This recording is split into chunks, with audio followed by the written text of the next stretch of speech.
Hello সবাইকে। গাজর, পেঁপে আর আলু কেটে নিয়েছি বড় বড় করে। আর এখানে আছে চিকেন। আজ একটু চিকেন স্টু বানাবো। কড়াইতে বাটার দিয়েছি, বাটারটা ভালো করে মেল্ট হয়ে গেছে। গোটা গরম মশলা একটু ফোড়নে দিয়ে দেবো।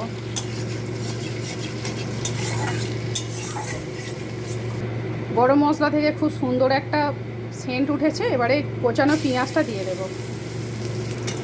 চিকেন স্টুতে গোটা গোটা পেঁয়াজ দিলেও হয়, তবে আমি একটু কেটে দিই। আমার গোটা পেঁয়াজ দিলে ফ্লেভারটা খুব একটা আসে না, আমার ভালো লাগে না। তারপরে এই যে কেটে রাখা পেঁপে, গাজর আর আলু, বিনসটা নেই, নাহলে দিলে হতো, কিন্তু আমার বাড়িতে আজ বিনস নেই।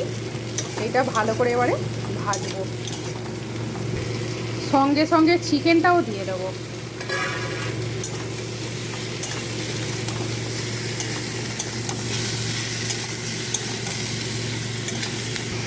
একটু আদা রসুন আর কাঁচা লঙ্কা বাটা,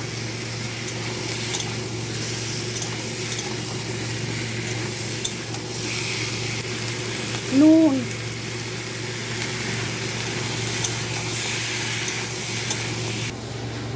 তাহলে কি করছো? চিকেন স্টু বানাচ্ছি। দেখ, তুই খাবি তো?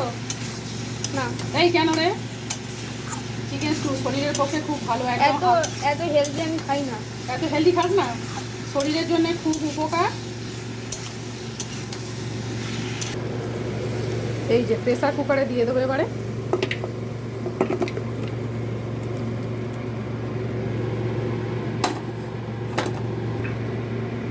এবার একটু গোলমরিচ দিয়ে দেবো ওপর থেকে। এই যে প্রেসার কুকারটা বসিয়ে দিলাম। এবারে 3টে সিটি হবে, একটু নরম নরম করব।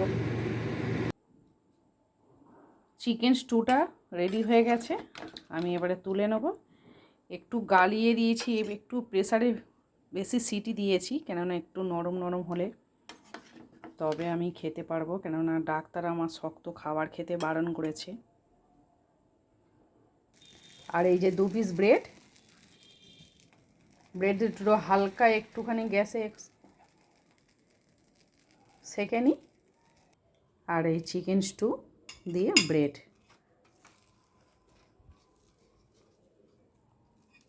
আসলে ফিজিক্যালি একটু সমস্যা হয়েছে, সবটাই আমি আপনাদের কাছে পরে বলবো।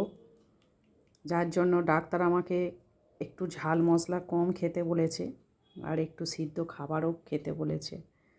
যার জন্য আজ একটু চিকেন স্টুটা বানিয়েছিলাম।